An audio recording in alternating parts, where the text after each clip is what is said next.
Good evening, and thank you for joining us tonight at Mill 1 for our Isles Harvest Celebration. I'm John Hart, and I've had the pleasure of being Isles Chief Operating Officer for the past 6 years. I know that I speak not just for myself, but for all of us when I say that I wish we could be together in person. But for your health and safety, tonight we are celebrating the accomplishments of this very, very trying year from a distance. But before we begin, though, I'd like to offer a quick update from my perspective as COO. I've got to tell you, it's been a tough year for everyone. Like all of you, the COVID pandemic has made everyday life hard, and it has hit the communities that Isles serves the hardest, with more than 10,000 cases and 640 deaths in Mercer County alone. In addition, the economic impacts of the virus is being felt by communities like Trenton both right now and in the months that are to come. At the same time, violence in our cities is surging, and Trenton is emblematic of this, with over 30 homicides to date. I know we are all struggling with these issues, isolated from each other, unable to safely gather and build solutions face-to-face, together for our community. At times it has been difficult and dark, and in those times for me, I have seen the Isles staff respond to this crisis. After our offices went virtual in March, we sprang into action, partnering with food banks to deliver groceries to customers, producing hundreds of pounds of fruits and vegetables, and delivering them to those in need. We supported local restaurants with masks, and we delivered hot meals from those same restaurants to our Isles Youth Institute students and their families. Our staff sewed masks with our Social Profit Center tenant Inspired Threads and delivered thousands of them throughout Trenton. They did those things and continue to do their normal, amazing work. And like all of you, we're continuing to adjust to this new normal. We're finding new ways to meet our mission of fostering self-reliant families and healthy, sustainable communities. Now, whether that means through our virtual school, through webinars, reducing our class sizes, or gardening with social distancing protocols, we will continue to meet the needs of our communities because that's more important now than it has ever been. And that's why we'll be sharing highlights from the one-of-a-kind year throughout this evening. But you know, we have to do things a little different here at Isles. After all, this is a celebration. So, for those of you who generously purchased VIP level tickets and who got that cool harvest tote with local treats from Arley's Raw Blends, coffee from One Up and One Down, and special drinks from Sourland Mountain Spirits. In fact, to kick off the celebration, our friends from Sourland are going to show us how to make your own drink. So if you haven't started already, cozy up to the bar, grab a drink and/or a notepad, and learn how to make a delicious cocktail from Sourland. Hey everybody, my name is Sage Dish and welcome to Sourland Mountain Spirits. We are New Jersey's farm distillery, and we're very excited to be continuing our partnership with Isles. Been working with them for over 25 years, dating all the way back to 1995 when my parents co-founded Triumph Brewing Company. So today, very excited to walk you through 2 delicious craft cocktails to go that you're gonna get a chance to try yourself. So come on over. First, we're gonna start with one of our fan favorites, the Long Cayma Cider. Now this is going to start with one of our small batch liqueurs. This is a pumpkin spiced gold rum. So first we're gonna start with 4 ounces of our pumpkin spice.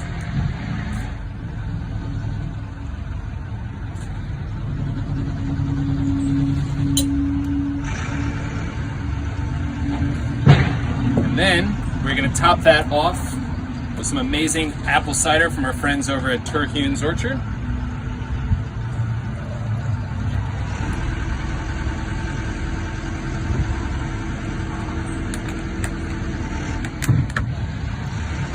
Alright, last step is we're gonna top the top, gonna give it a nice shake, and boom, a Long Cayma Cider. Wow, that's good. You know, we can't do something like this without our sponsors. So I want to acknowledge them for making this event possible.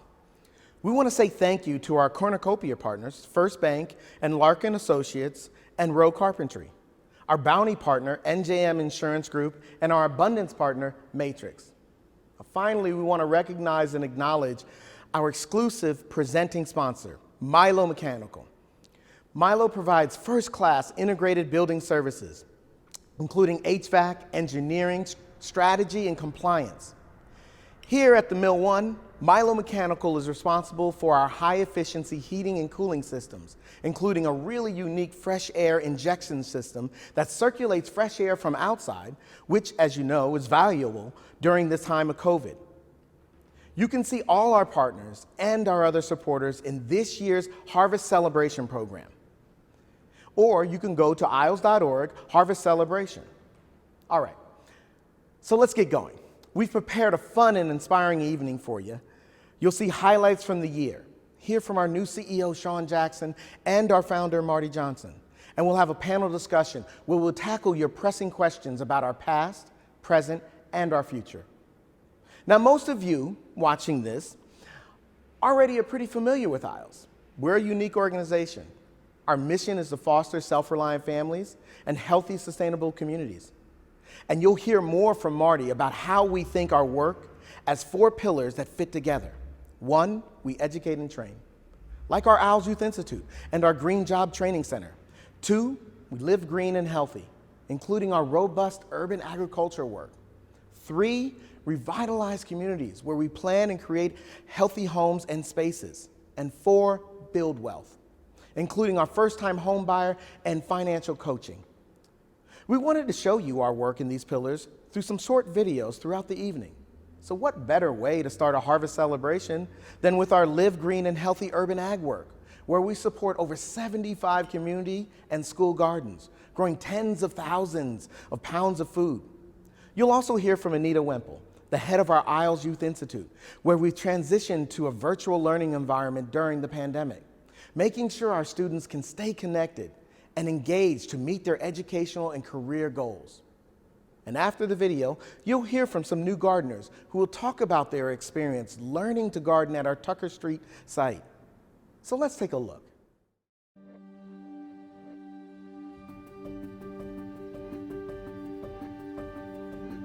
Hey, I'm Jim Simon. I'm the Deputy Director of Community Planning at Isles, and we're here at our Tucker Street demonstration, education, and production garden. Historically, Isles has been starting gardens on property that's been neglected or underutilized. So kind of cleaning them up, working with residents to really show them that they can change public space, like how it looks, how people interact with it, and how it can be improved for the better.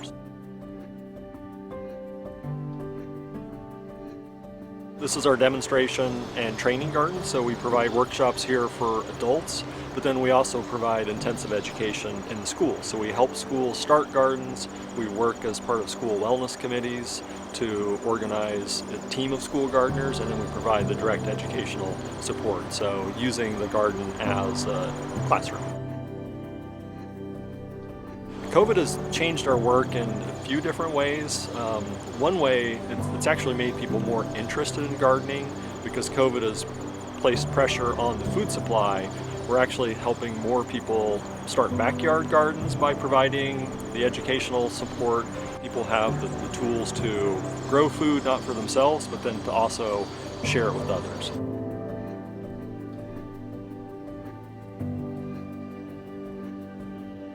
My name is Anita Wemple. I am the principal here at Owls Youth Institute.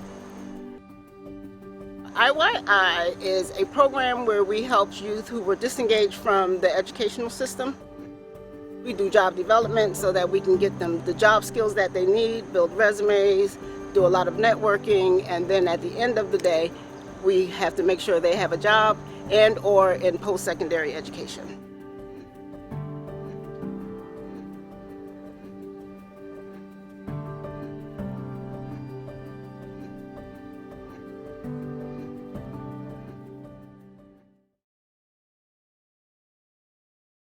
Hi, I'm Abraham, and I have been introduced to this a few months ago. I am truly loving the experience I'm gaining. It is so new and fresh and giving me a sense of independence.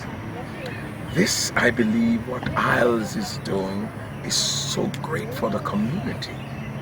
And I believe every single person should get involved so you can know more about your surroundings just getting to know more about the food that you eat, giving you a better relationship.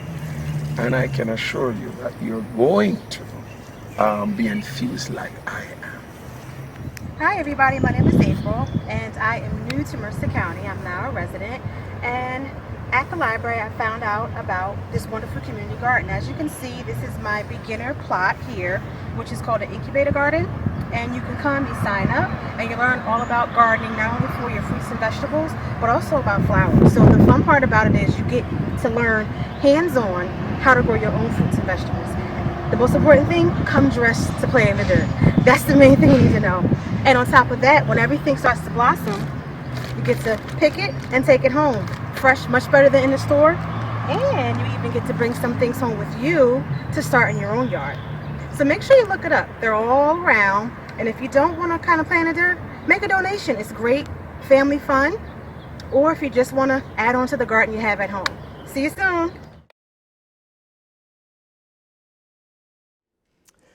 Thanks, everyone. You know, tonight is more than just a virtual event. It's an opportunity to look back at this past year, where we are going next, and how we're going to get there.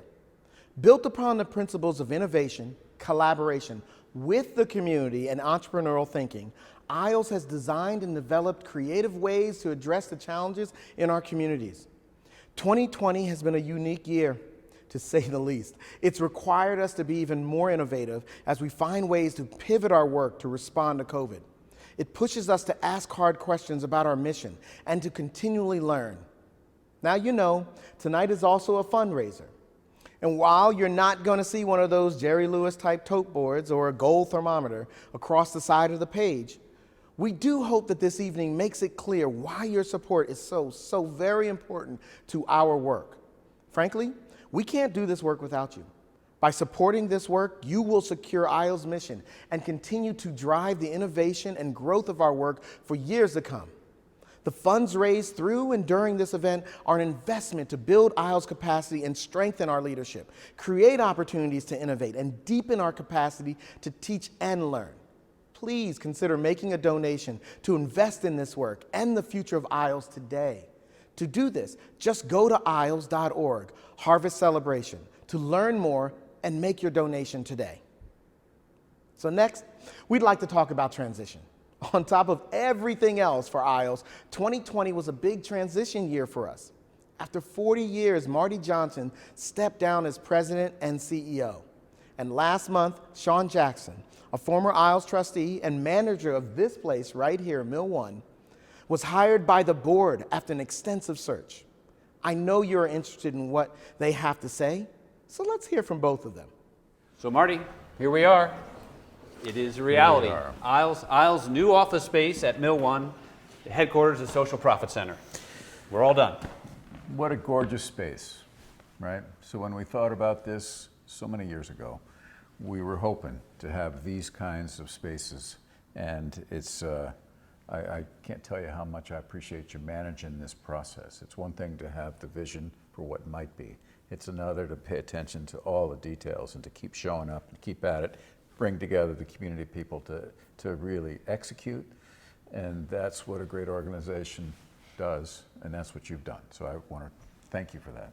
Well, I'm the last guy on the relay loop. There's been a lot of people who've worked hard to make it possible. A lot of support from funders who've enabled us to pursue through this process. So we're grateful for that, and an incredible vision to see what potential was here, and what potential can now unfold in the years ahead. The good work that we can do here about building self-reliant families and healthy and safe communities, because that's what we're all about here. Yep.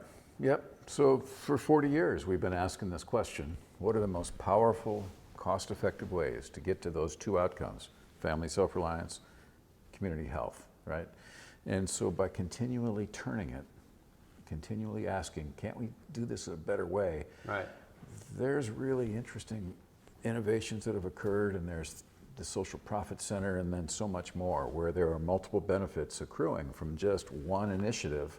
And if you design it that way, there's it's just so cost effective, right? And so that's what makes me proud of being able to be part of this organization, continually asking, isn't there a better way?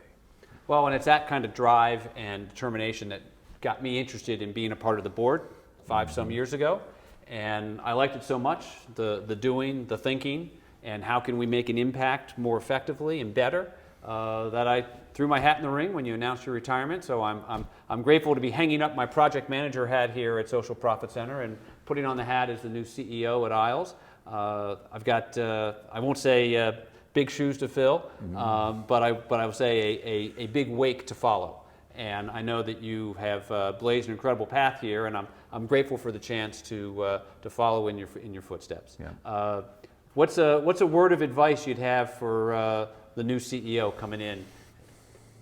So I think that that's a really great question. Just top of the head first response is that there's a lot of good organizations out there, but there are not a lot of organizations out there that have a real independent capacity to keep asking those questions that are the toughest questions. Like in our case, we're lucky to have this audacious mission. And if you keep asking, what are the best ways to get to family self-reliance and community health, you're going to keep moving and moving towards a more perfect kind of a situation, more perfect organization. And that requires some independence. And so that means that when the experts come and tell you what to do, you need to listen and say, sure, thank you very much. And when the grassroots comes and says, this is what we want, you got to pay attention, just more than the experts in many respects. When the donors come to you and say, this is what we'd like you to do, Sean, and Isles' team, just make sure you have the ability to take all of those perspectives in and have them come together in a really creative mess, right? This is where really great stuff happens, when those interests come together and they get processed with thoughtful people. And that's what we tried to do over the years. And I think that that is, that really starts with an open mind and an independent spirit and independent culture as an organization. Well, you've more than tried, you've done. And we're grateful for the incredible organization you've built and the legacy that you've gifted to us. Now we're going to take this organization to a whole new level in this new era. Grateful for everything you've done. Thank you. And thank everybody for making it possible. All right. Thanks, Sean and Marty. If you're like me, at this point in our program, you might be ready for drink 2. So we'd like to invite Ciderland Mountain Spirits back to quickly show us how to make a new cocktail. Ciderland? Up, we've got What a Pear. So this specialty is made with gold rum, ginger syrup, and pear puree. So first we're going to start with our gold rum. Now this is barrel aged in a used bourbon barrel for 1 year to give you that great blend of sweetness and smoky. Again, we're going to start with 4 ounces of our spirit.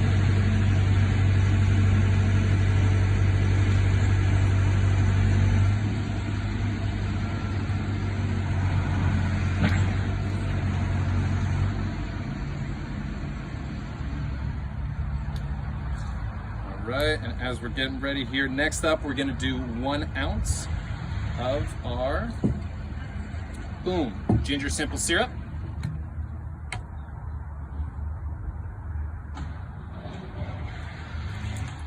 All right, and now for some great flavoring, we are going to fill to the top with our pear puree.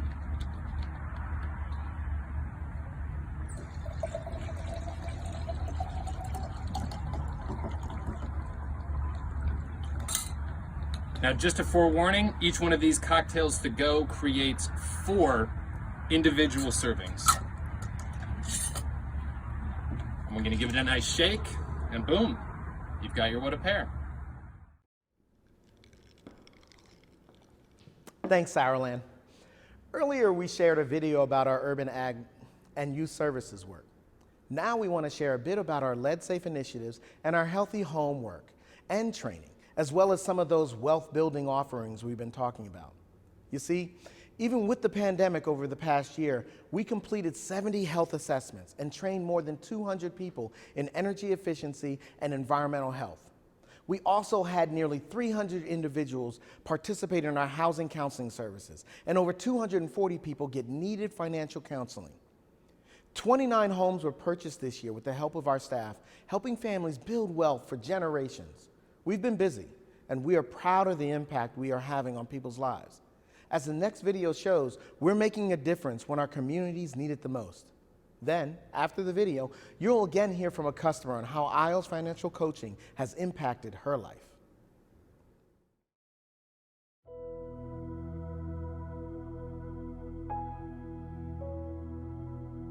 Hello, my name is Andre Thomas. I'm with IO's Center for Energy and Environmental Training.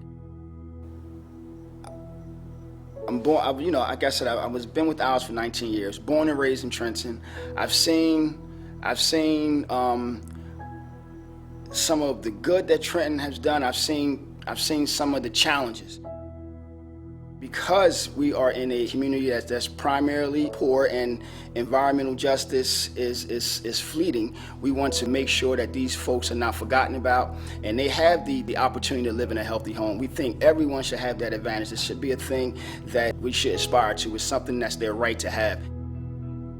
It's really important to continue training in this area of healthy housing and lead because people spend more time in the home now, more time than ever, and we want to make sure that they're in a healthy environment. And I think the only way to do it is to engage the residents, and that's what I like my job here. I'm able to give folks opportunities they wouldn't have otherwise.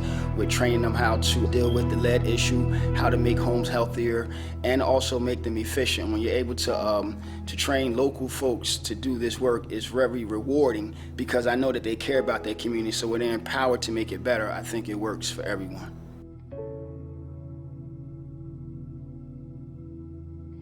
My name is Patricia Burhau. I'm a financial coach and housing counselor at IOS. We know that through redlining, homeownership has not been the same wealth builder for everybody. And so we're really conscious about our education practices. We do full-day workshops, which at the moment we're not offering in person, but we still provide those services online and then follow up with individual housing counseling as well. We work with people on a long-term basis sometimes and making sure that they're staying on top of their things, and they're so grateful for really having those tools that they're able to do these things for themselves and for their families in order to build a better future. IOS Financial Solutions and our housing counseling services really, I think, are at the heart of what we do in terms of meeting IOS' mission of fostering self-reliance. Financial self-reliance is really key for any household.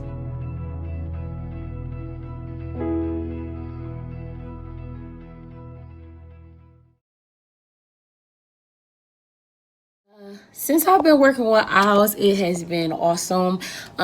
Miss Patricia in particularly, she's been awesome with helping me with my credit, teaching me about home ownership, and making me feel comfortable to ask questions. Anything I need to ask, anytime I need to ask, she's always available. Everybody at IOS is so, polite. Let me just add that. But yeah, since I've been working with IOS, I've been saving a lot more, and everything's been going good. So I just want to thank IOS, thank everybody that put IOS together, anybody that's incorporated with IOS. I freaking love you guys. Oh yeah, again, I wanted to add, I have been saving more money, and I'm looking to own a fourplex by the end of the year if I keep this up. So thank you again, guys. I appreciate it, all your help. Have a blessed day. Wow, thanks, Taisha. Remember, it's from supporters like you that make this work possible. You can donate anytime at isles.org/donate or contact us to volunteer or just get involved. And if you missed any of tonight's videos or want to watch them again, you can go to isles.org/harvest celebration to watch them or share them with others after this event.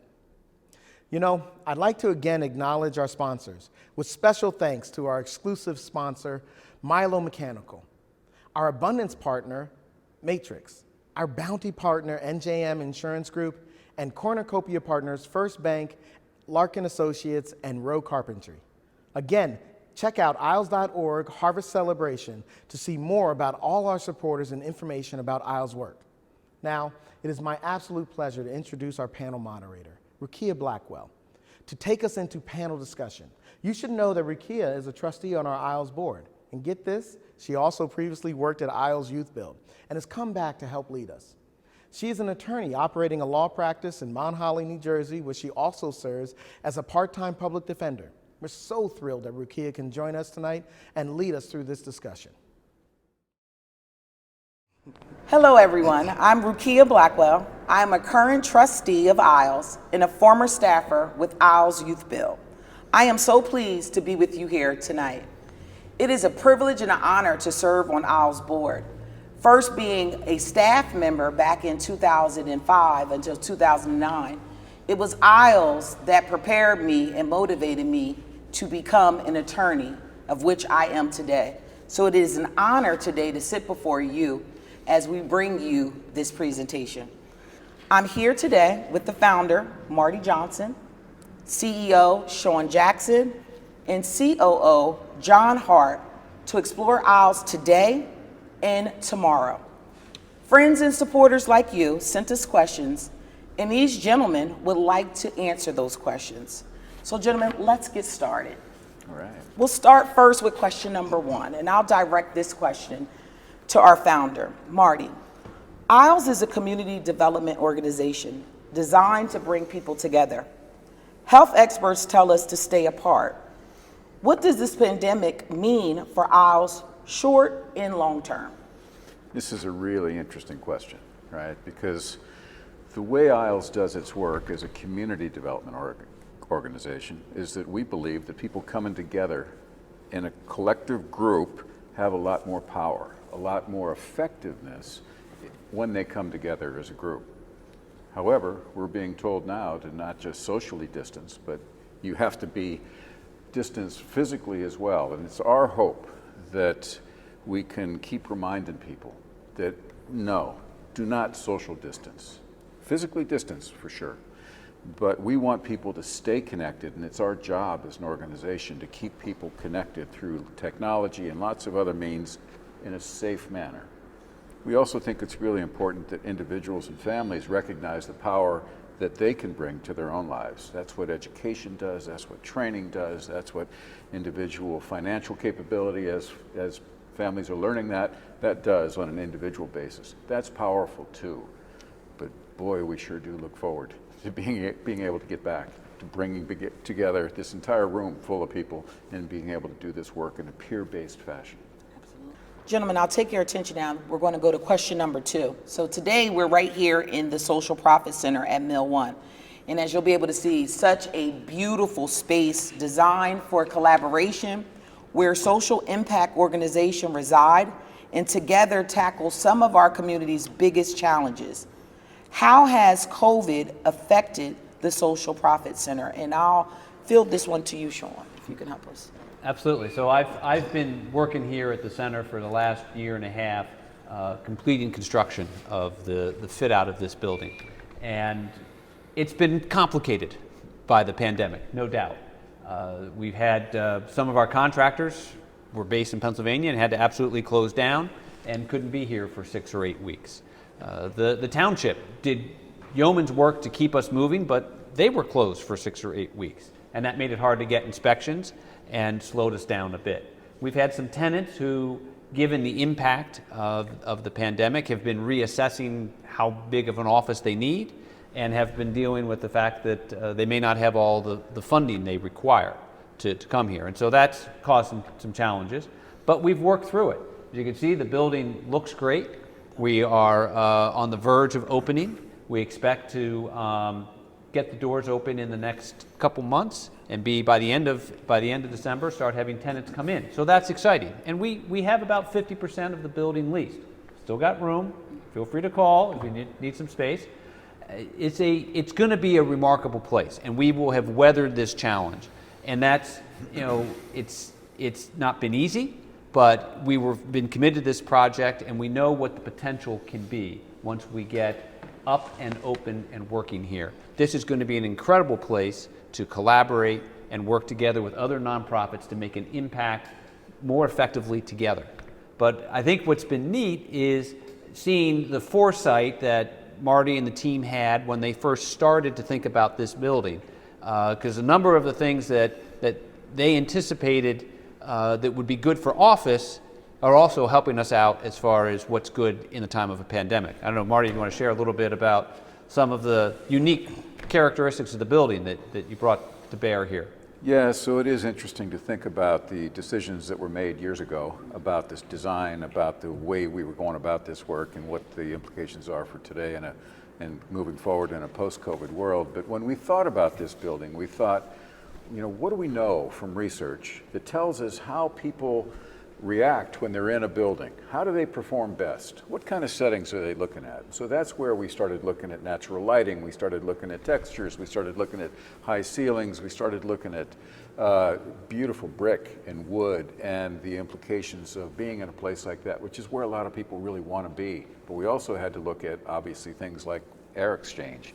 How do you have very energy efficient heating and cooling with lots of air exchange, with windows that open, with green on the rooftop in addition to the solar on the rooftop, in addition to the other technologies. And so we have now a space where it allows people to be, in a flexible way, coming together, spaced apart with great air exchange, and having, I think, all the attributes that you would want in a super high-performing building now in this new world order.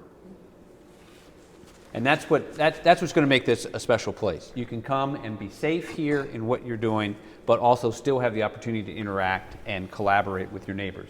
We wanted this place to be so much more than just a collection of different nonprofits or other businesses that are in the building. It's not just a place where you come to work. This is going to be the social profit center, with the idea that it's a place where you come and collaborate with others who are doing meaningful and challenging work, and that together, by interacting with one another, we'll come up with better solutions. We'll envision a better way to tackle a problem. And it may be that John's working with somebody that, you know, that Marty doesn't even know about, but when he finds out about, he can help the folks that John's bringing to the table. And that's what's going to make this a dynamic and engaging place. The other thing we want to do is, in this age where we talk about virtual all the time, we have virtual meetings and virtual fundraisers and the like, we always envision this being a place where we could do virtual collaboration, that people who didn't have to be in the building to take advantage of the opportunities we will have here.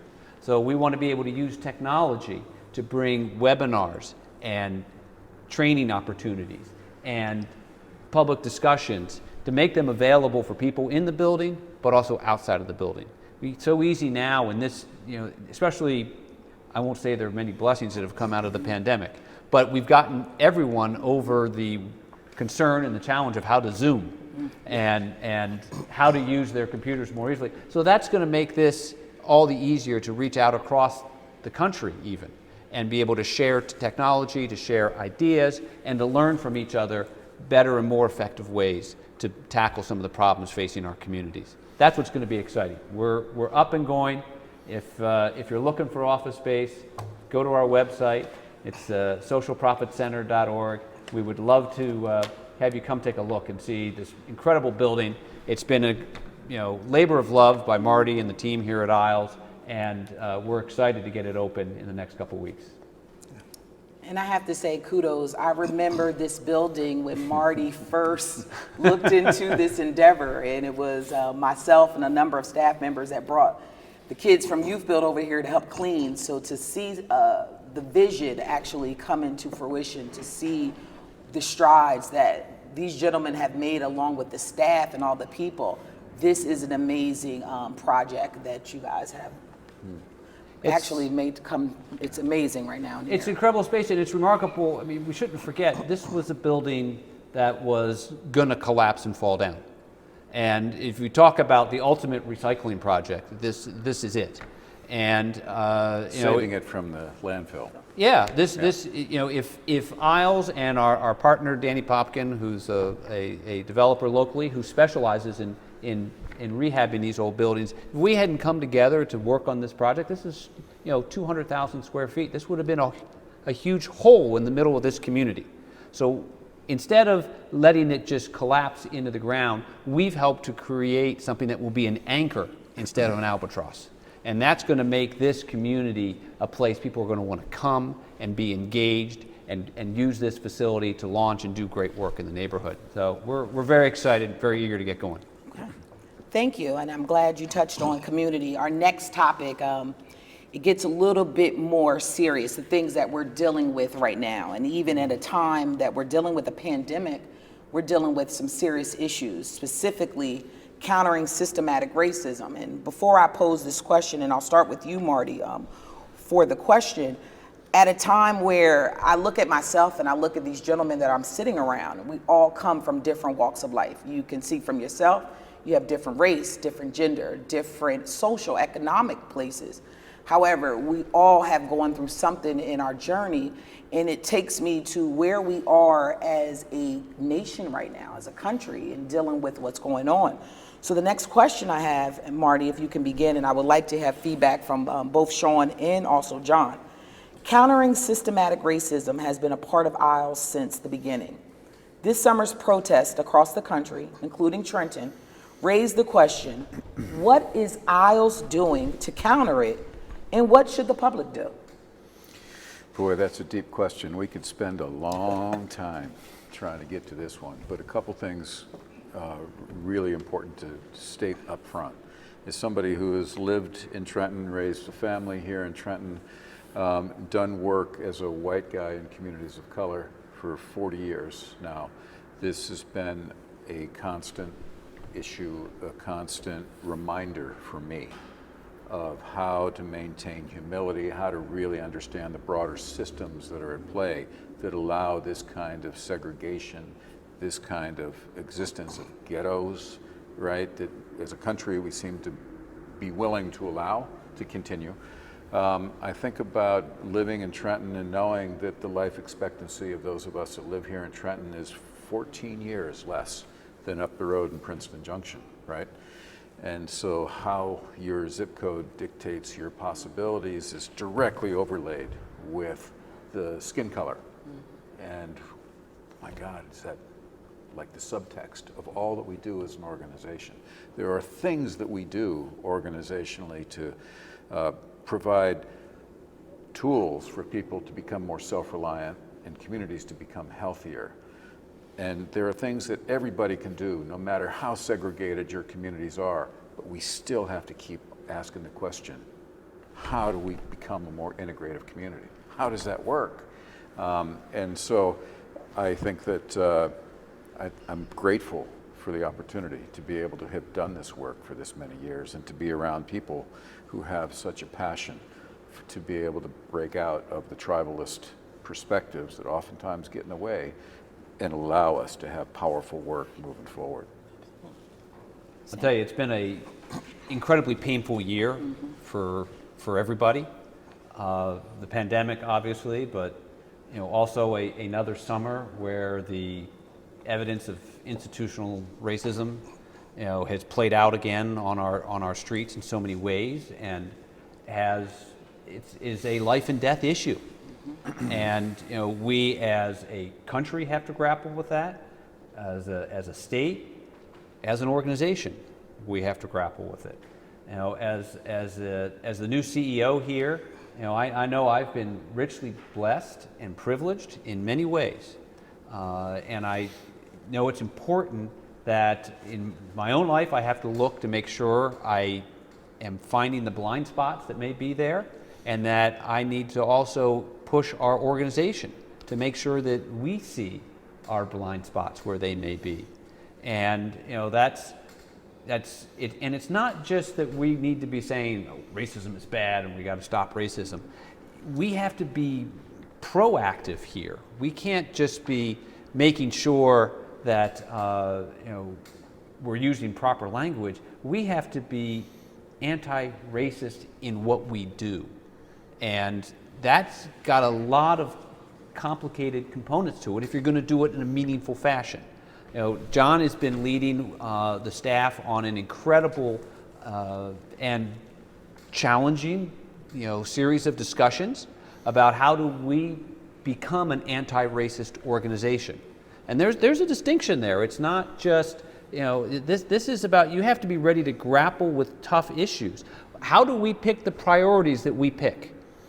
How do we decide which problems we're going to tackle? And what are the biases and the reasons we've picked those in the past? And do we need to change those if we're to do this more effectively going forward? And it may turn out that we've been pretty good, or maybe we haven't. But those are tough questions to ask, and we've had some incredible dialogue and discussion among the staff talking about criminal justice reform, economic injustice, socioeconomic issues, as Mari's talking about, housing and integration and the separation that we have de facto in our state, if not legal, certainly in reality. We've had some great exchanges, and that's been helpful for us as an organization, but that's just a starting point. We now have got to move into how do we take that discussion into programmatic change and what we do differently as an organization. And I'm not going to sit here and tell you we've figured all that out yet. I mean, this is a dynamic process we're going through, and and it can sometimes be painful and difficult. And what's important is we need to embed in our organization a thinking about how do you most effectively address these challenges.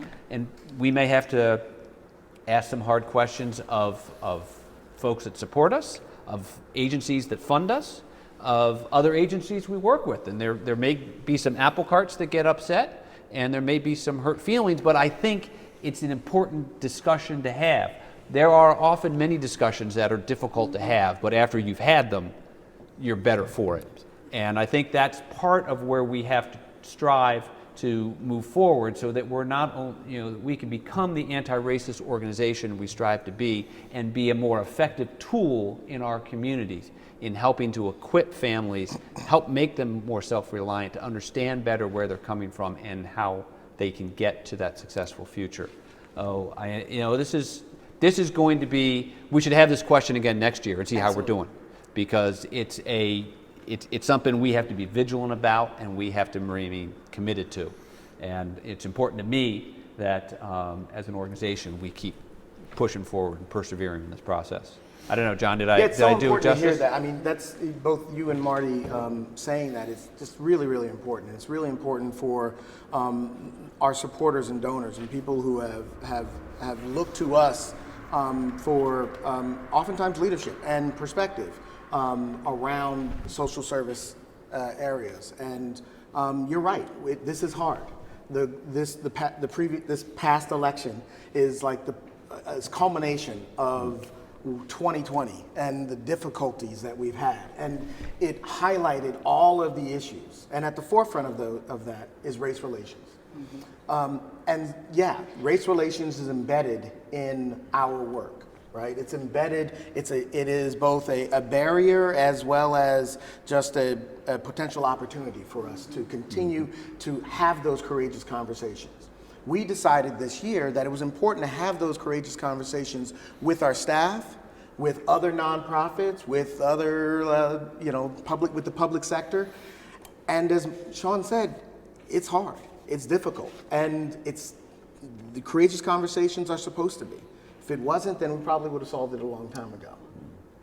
This was a great topic to hit, especially growing up in Trenton, New Jersey, right on Martin Luther King Boulevard, but I was afforded an opportunity to attend the Hunt School of Princeton. So when you talk about the different barriers, the things we have to go through, every kid out here is not offered that opportunity, but it's programs and services that ISLES have put in place that helps to get these young adults in the inner city an opportunity to have exposure. So thank you to each of you for your response. I think this is something we will probably need to tackle again next year and see where we are. So as you guys may know, it takes a certain type of social entrepreneur and thinking to build and drive ISLES for the past 40 years, as Marty has just stated. 6 weeks ago, ISLES founder Marty Johnson stepped down as CEO. Can we help the next generation of leaders learn how to do this too? Do you have any tips or ideas of how that can happen? That's a really interesting question. So obviously, we've got some challenges to face, right? Governments are struggling to solve them. Private sector is stepping up and doing stuff that never had to do before. And that's not just private nonprofits, it's also private for-profit, social impact organizations and others. The whole nature of this social profit center is built upon this reality that we're living in this grand experiment right now, which we're not sure what's going to happen. So we've got these private organizations, but who are they accountable to? At least the public is accountable to an electorate, right? We hope. And so the challenge of getting the next generation to be able to lead is a really important one for us. And I've spent the last 6 years of my life trying to develop curriculum for courses at Princeton and then Lafayette College to try to take those that are elite students, right, and try to understand how to teach them, who are they going to be accountable to ultimately? What should you do if you want to have an impact? How do you measure it? How do you fund it? All those issues that are really key to social entrepreneurs it's just very early on right now in terms of our ability to know how to teach that stuff. But it's our interest here organizationally is to not just do that with elite students, it's to do that with everybody. And so we've got to figure out ways as an organization to share with others what we've learned. And that means we're going to be curriculum developers moving forward, right? Marty, I'd like to say thank you for the last 40 years of what you've given to this community. And as you're now passing on the torch to Sean, I'd now like to say congratulations to you, Sean, on becoming our second, but our CEO. And congratulations to that. While we know ISLE's mission and core activities won't change soon, what is your vision for ISLE's future? Well, thanks, Rukia, and it is, we are all grateful for the foundation that Marty has built here, Marty and Liz.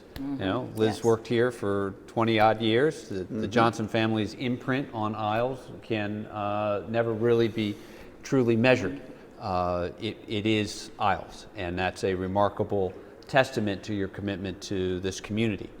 And I'm honored, I'm eager to lead this organization forward into this new era. We've got an incredible collection of people to work with here. That's part of what I have so enjoyed, having been on the board like yourself. I was on the board for 5 years before I threw my hat in the ring when Marty announced he was retiring. And I've been so impressed with the passion and the dynamism and the skill of the staff that makes this organization go.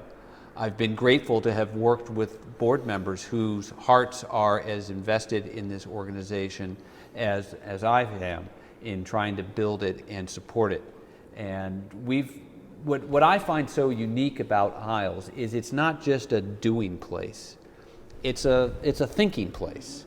And the two are important to put together. Sometimes you just have think tanks. They do call them think tanks, right? And there are organizations that are out there just working away and doing great work. But there is an important component of doing both together. So we've developed over 70 community gardens. We've figured out how to improve community development and bring lead-safe homes to countless neighborhoods. We've figured out what are good strategies for promoting redevelopment of vacant land and bringing rebirth to communities and neighborhoods and how to help families do better budgeting and be able to build that self-reliance that they need. So that's the doing part that attracted me here in the first place. But what I found so impressive through my time on the board and working with the agency is the thinking that then goes on. What did we do right? What did we do wrong? What do we learn out of that? And how do we do it better? So those are, I think, exciting components. That's what drew me here. What I see going forward is how do we share that? The doing, the thinking, and now the sharing. How do we take that and push this information and this knowledge out into the communities around the county, around the region, around the state, so that other agencies, other folks who are struggling to figure out how they can make a difference in their neighborhood can learn from what we have. And it doesn't mean we've got all the answers, but it means we can convene people around a table like this and sit and talk and share, and that we can all be strengthened and lifted up and have more successful outcomes when we do this together. And so this, we kind of call it growing your influence. And that's what I think is so exciting about the platform that Marty's given us to start with. We've got great experience at doing things and learning from them. Now it's our opportunity to take this out into the larger world and share that with others so that we can all figure out how to be better and more effective. As we say here at the Social Profit Center, how we can do good better. That's what's exciting for me in the years ahead. Thank you, Sean. And now we are just about to end our first ever virtual Harvest Fest. I want to thank John, I want to thank Marty, and I want to thank Sean. Lots of folks talk about changing things, and they work on this every single day. And I just, again, would like to say thank you for the opportunity to have a chance to sit down with you guys as we answer questions for prospective donors, our friends and family of the Isles organization. Now I'm going to turn it over to John, then Marty and Sean for your closing thoughts. I've said it before. I've kind of said it throughout the night. We can't do this without you. This night, but our work is really, really important for you to be involved with us. Donations are really important, but being involved in any way that you can, whether that's volunteering, whether it's just picking up a phone or typing an email out to us and telling us what you think. And when you're able to, come and visit us and see the work that we do. It's just really important for you to be involved. Certainly, sure. And most importantly, we need donations. We need money because you cannot be a think, learn, and do organization without those resources. I just want to thank you very much for taking your time out of your, I know, busy, busy schedules to spend the evening with us. It was really special for us. Thank you. So I think that we've learned a lot over this past week at a national level about the power of what you can do across the country, but we've also learned what you can't do across the country, which is why the ability to actually get stuff done really does come down for almost everybody, engaging locally, engaging in stuff that's right in your community and the community around you. And that's one thing that we do here. And it is something that in many ways can inform that big picture, but ultimately there's a lot of folks that talk, as you suggested, not a lot that actually get out and do it. And so for those that have supported us, stay with the organization.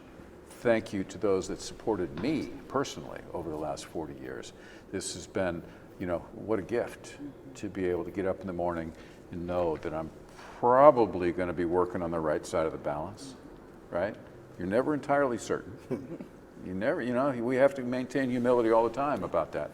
But what a gift and how lucky. And so thank everybody who's been involved, and please stay engaged, not just with Isles, but in your own local areas. Thank you. Sean?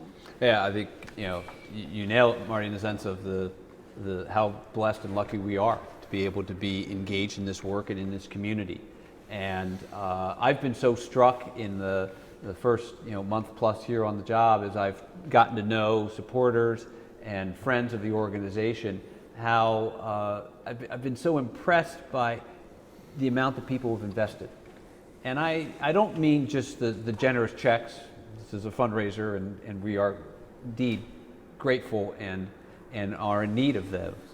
But the intellectual capital that so many of you bring to the table, the personal energy you bring to our organization is as enriching, as important. And as we start this new era, and we're off launching this new stage for Isles, it's so critical to the organization that you keep standing with us, you keep working with us, and you keep supporting us, because it's the work that we do here, the thinking, the doing, and the sharing.